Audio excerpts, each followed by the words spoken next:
This podcast series is presented by Archetype. Archetype is an early-stage venture capital fund focused on backing crypto entrepreneurs who are working to accelerate the decentralized future. We lead investments in seed-stage companies and are always open to speaking with crypto-native founders. For more information on our team and portfolio, go to archetype.fund.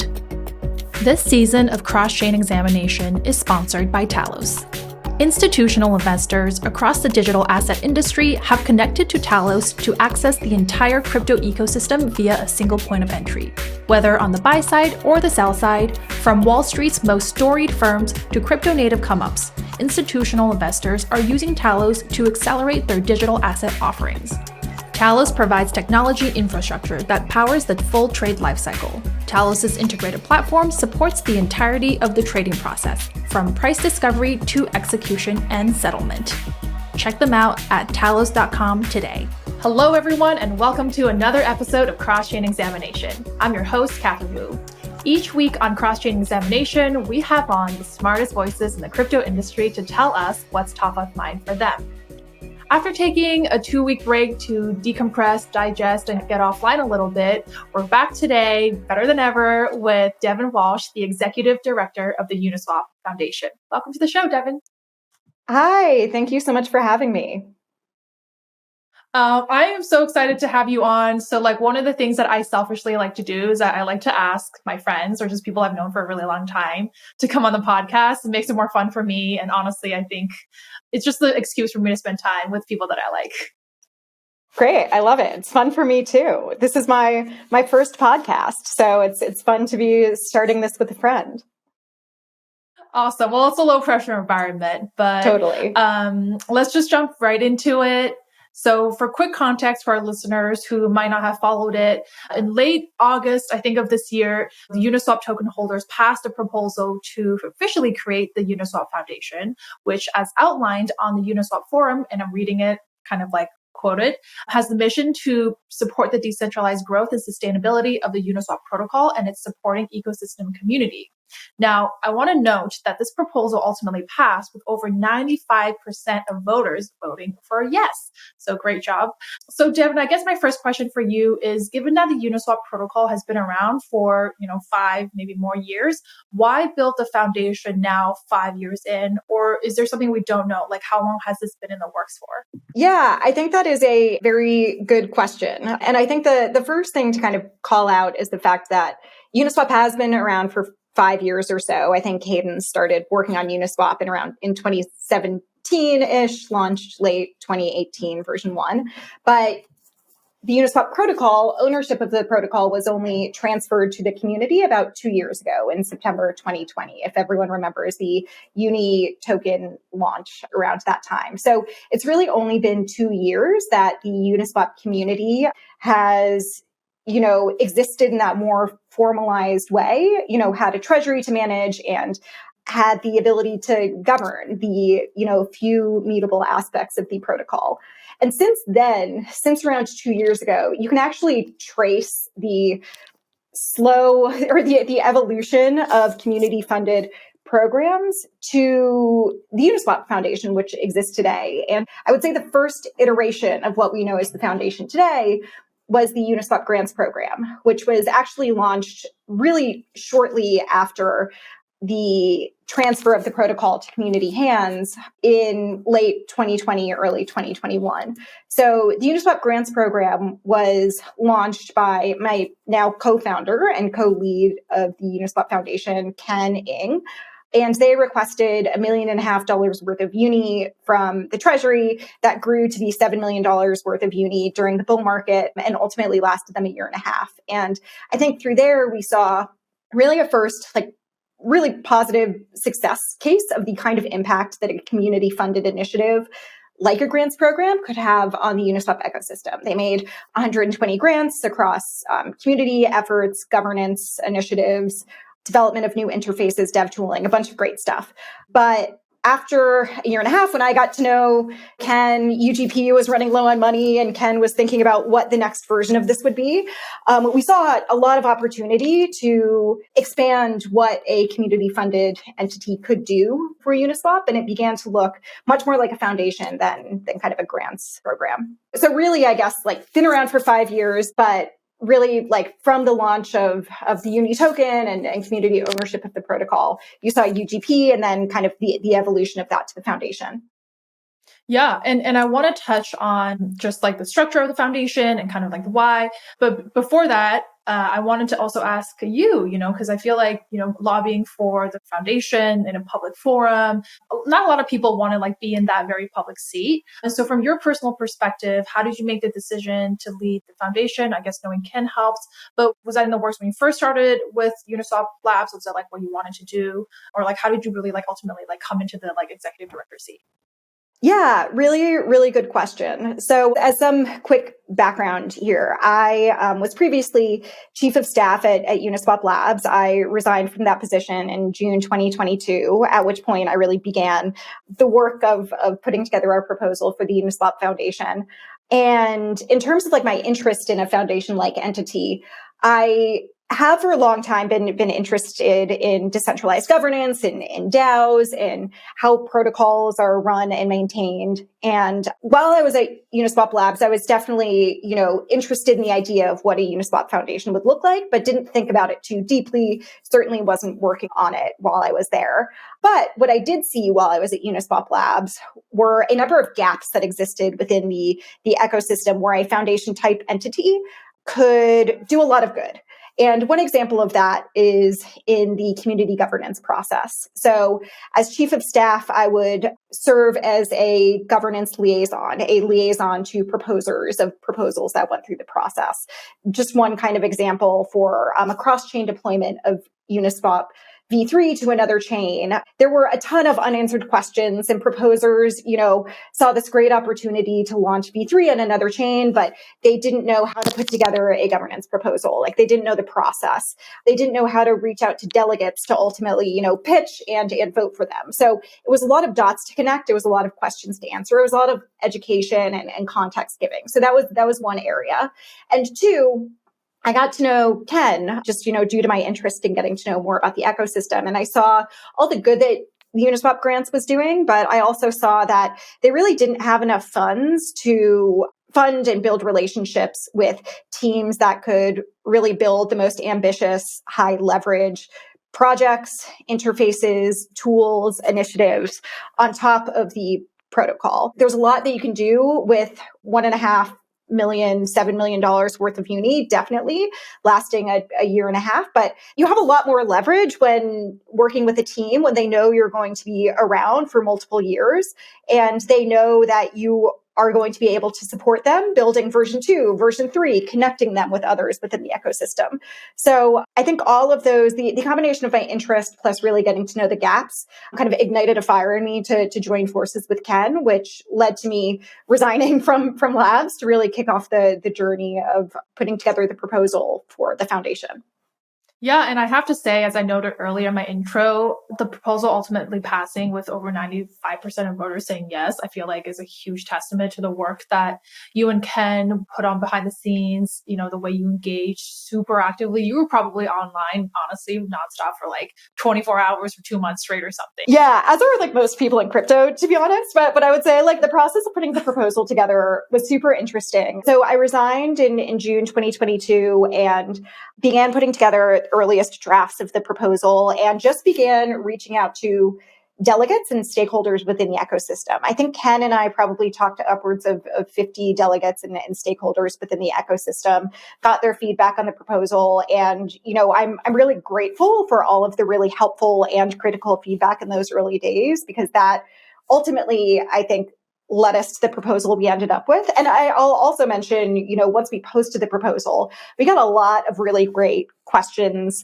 feedback, suggestions, criticism in the forums as well, which I'm also very thankful for. I think, even the critical side of it. I mean, people are only critical because they care so much about Uniswap. So we are very lucky. We benefited a ton from community feedback and still continue to this day on every project and initiative we work on, continue to benefit from a lot of community feedback. Yeah, and I'm going to touch on the initiatives later on, but just to go back to the core, why now, why this, and I want to touch on the foundation structure.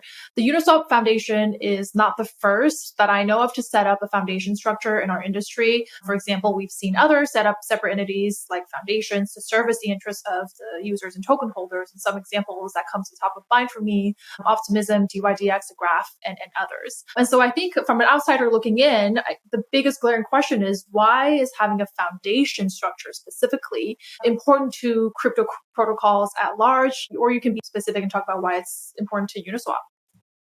Yeah, very great question. So I guess taking a few steps back, I think about decentralized governance and protocol ecosystems like this. The reason why decentralized protocols are so powerful and why we're all here is due to the fact that they have those key characteristics of censorship resistance, of decentralization, and permissionlessness. And because of that, any of the few mutable characteristics that these protocols should have, if there's a treasury to govern, if there are certain parameters that can be changed, should be governed by an entity which has many of the same characteristics. So that's often, a DAO, and an organizational entity which is permissionless, which is not controlled by any one entity, et cetera. However, DAOs, as we have seen over the past few years of DAOs existing, sometimes we'll have frictions to organizing and making effective decisions, to gathering the information that is needed to make those decisions. And they often suffer from a tragedy of the commons type problem, where there is very useful information that may be, required to again, make a decision or plan for the future. However, that costs a lot of money and time that, due to the fact that it's decentralized, not, one entity will choose to raise their hand because they don't see why someone else can do it. It doesn't make sense for any one entity to take that on.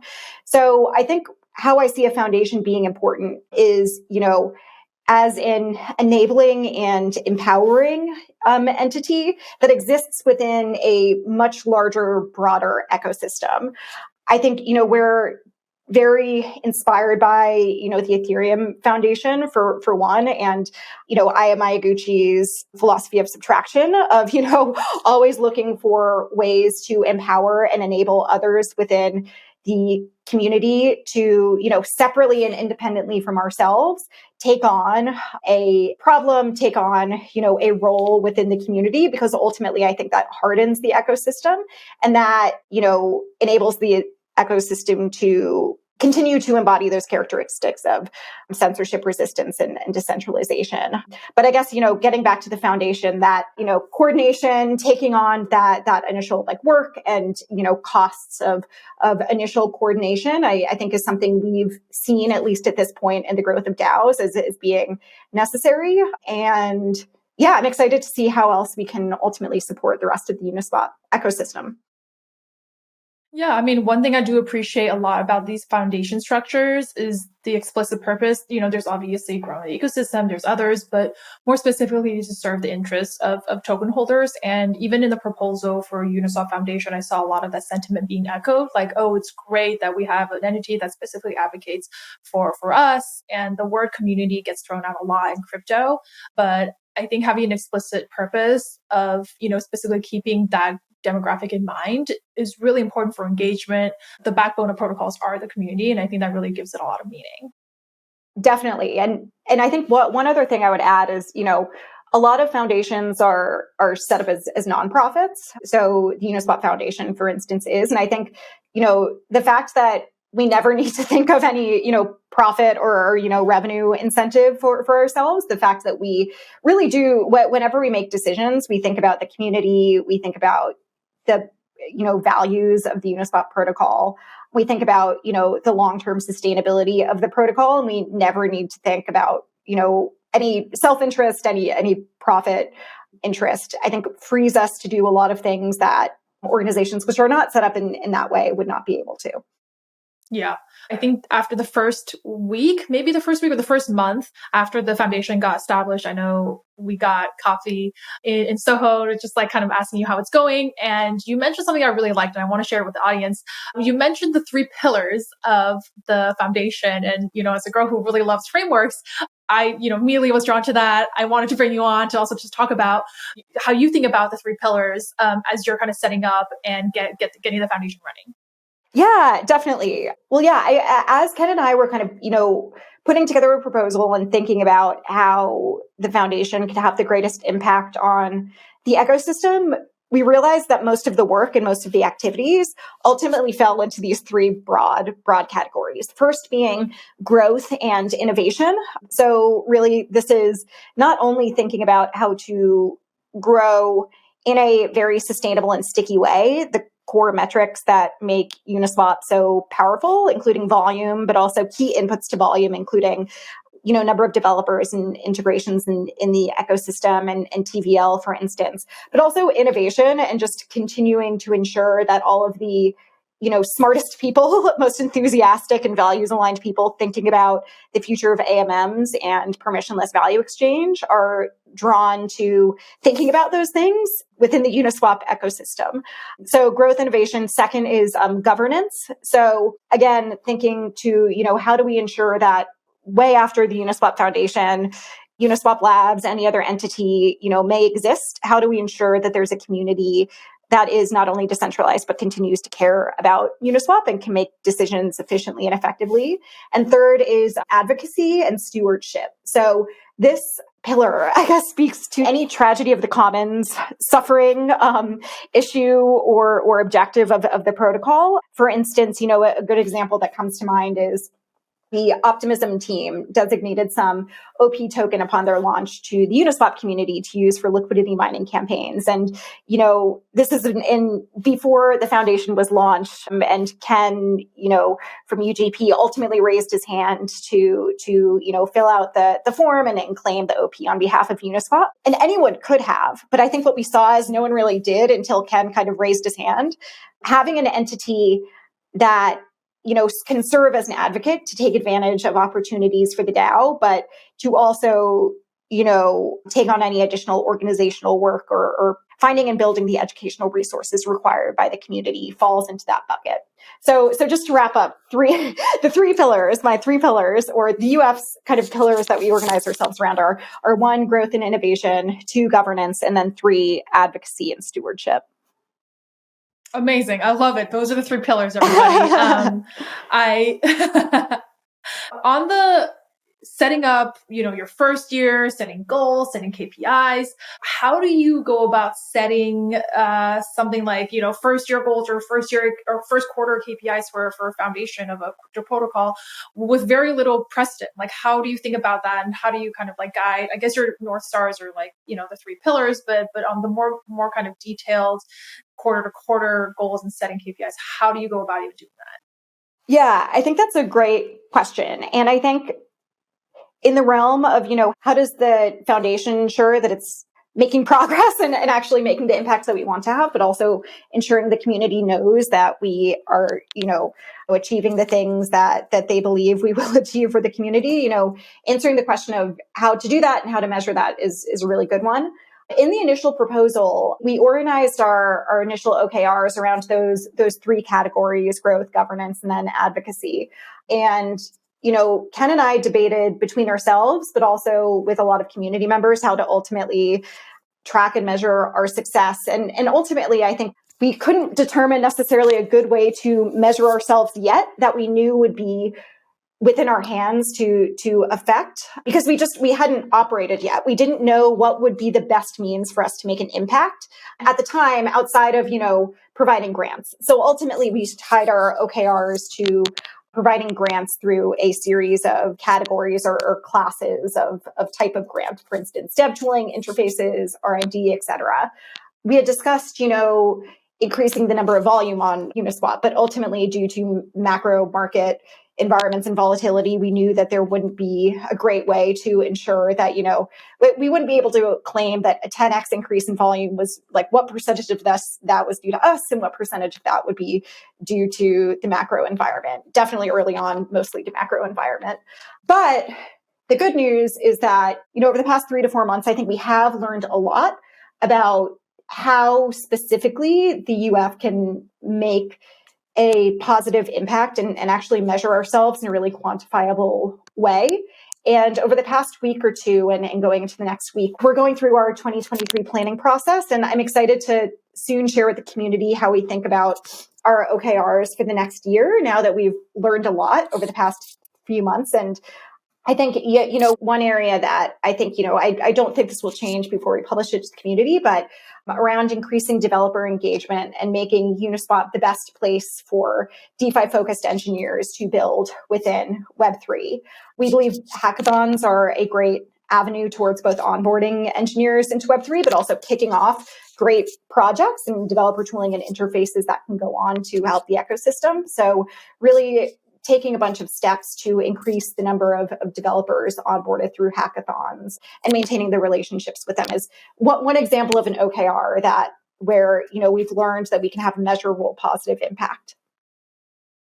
Yeah, I mean, I know this was a hard question, especially given that you've really just been running for a quarter. In a way, I think having no revenues or no profit costs is almost harder to set goals. And given just how I think public running a foundation in the crypto context is, it actually probably is a little bit tougher. So for sure, excited to see what comes out next year and know that you don't have it easy.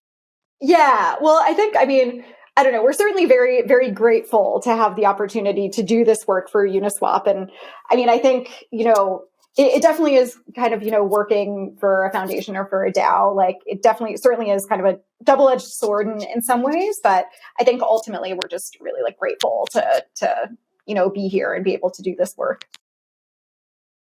Yeah, and you have done a lot. So I'm going to give you a couple minutes to kind of brag about the work that you've done. So what has the UF achieved in the last quarter? What are you currently working on?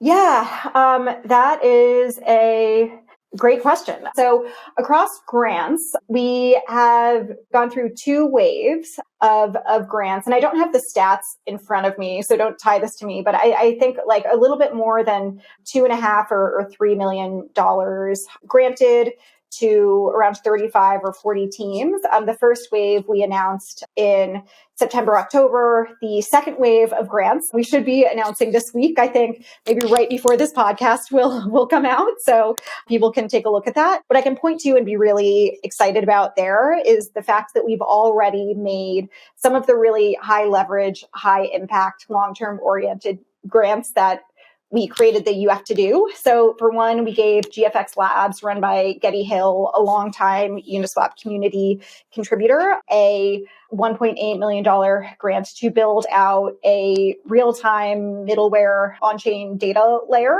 for the community to access. I know a lot of builders within the ecosystem know, and a lot of folks who build just simple dashboards and interfaces within the community know how much of a pain that leveraging on-chain data, doing computation with on-chain data can be. So I think that is a community resource we're really excited to exist. They're also building a kind of pro trader interface that mirrors the experience of centralized exchanges for the Binance users out there, for the XFTX users who are looking for a DEX to build on. So that's just one example. We have some great MEV research being done by Ari Jules to better estimate for swappers how much impact MEV might have on their swaps. So that's great. There, I'm really proud of that, amongst many other grants. 2, in terms of governance, I think we've also been able to do a lot there. For one, we made several proposals to increase the efficiency and effectiveness of the Uniswap community governance process. We made those suggestions about a month ago. We've gotten a lot of really excellent feedback, and we're hoping to put that to a vote later this week.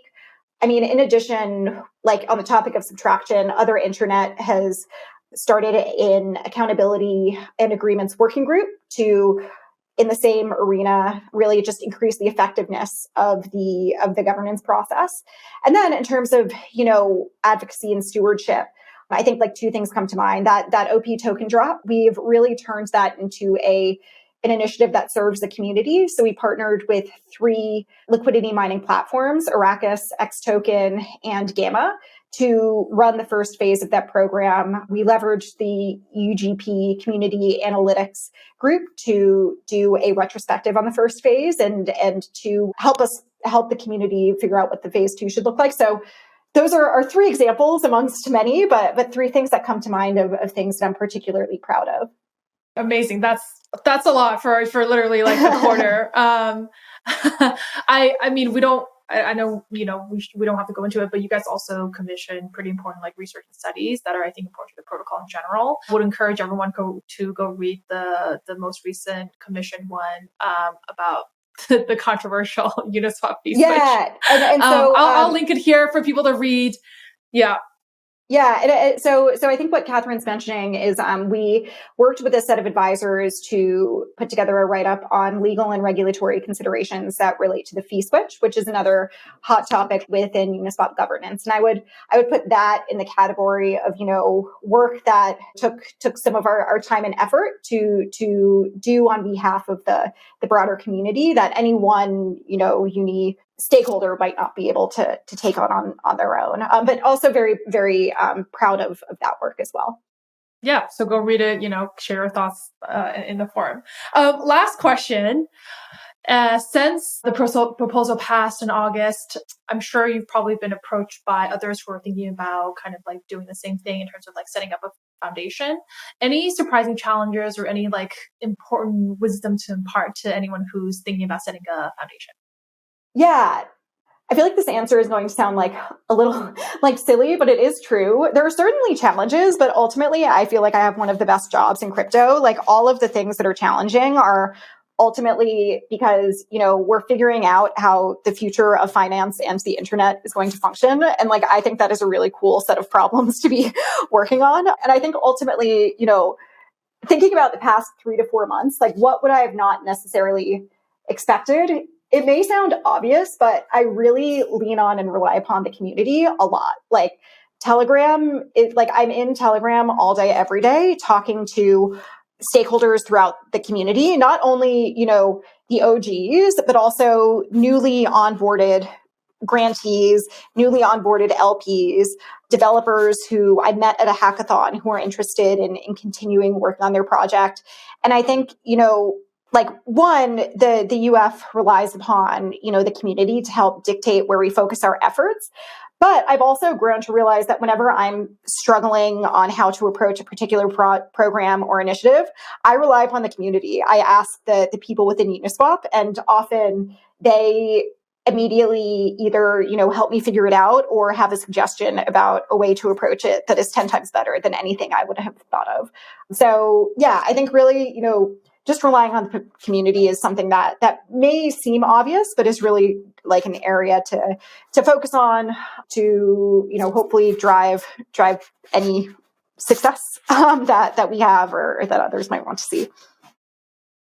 Yeah, and like a personal selfish request of mine is it would be, I think, really awesome if you and Ken had the time to do like a 1-year look back.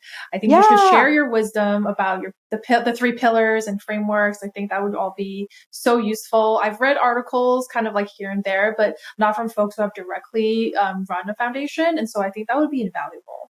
Yeah, I'm hoping to write something before the end of the year or like early January. Just that's in 2 back. weeks. I know. But I don't know. I'm ambitious here. But I've already kind of started to put thoughts down, like for the community, just covering, what we've accomplished, what we hope to accomplish in the next year, what we've learned for just the community. So I'll certainly pass that on to you if and when it comes out. Yeah. Yeah, not to give you more homework, but I think it would genuinely No. be It was really already in the works. Awesome. I mean, look, I think especially after just the year that we've had, seeing the failure of so many centralized operators and exchanges, I think next year is going to be a big year for all decentralized exchanges, as well as any like self-custody solutions. And so I think next year is going to be a big one for you and for Uniswap Protocol and Uniswap Labs. Not that it's like, I think volume at this point has surpassed Coinbase. Is that right? It's for a while now. It's kind of, I mean, I haven't looked at stats like super recently, but it's been on par with or surpassing Coinbase certainly like over the past year or so. There are definitely days that surpassed Coinbase in a daily volume timeframe. Amazing. It's honestly incredible. And I think the work you're doing to advocate for it would be amazing to see. Devin, thank you so much for coming on and talking about the Uniswap Foundation and all the work you have. And I'm so looking forward to seeing what else you do in the new year. Thank you so much. This was such a fun conversation. Thank you so much for having me. And yeah, any listeners, follow us on Twitter at Uniswap FND. And if you're interested in, becoming part of the community, always DM me, DM the foundation, comment in the forum. Always, anyone who's enthusiastic, excited, smart, looking to contribute in a meaningful way to a DAO. I'm always excited to have a conversation. Thank you all for tuning in to another episode from Season 2 of Cross-Chain Examination, hosted by Catherine Wu and presented by Archetype. If you like this episode, please give it a 5-star rating, like it on YouTube, and subscribe to the show if you haven't already. Also, make sure to check out Season 1. We have 10 episodes from awesome guests talking about all kinds of topics, from privacy in crypto to crypto regulation to many, many other topics that I care deeply about. Share this also with a friend, with a coworker, maybe even family if you enjoyed it, and give us a follow on Twitter. We are at CrosschainPod. DM me, at me with any suggestions, guests you would like to hear, and anything else. Thank you so much again, and hope you tune in to our next one.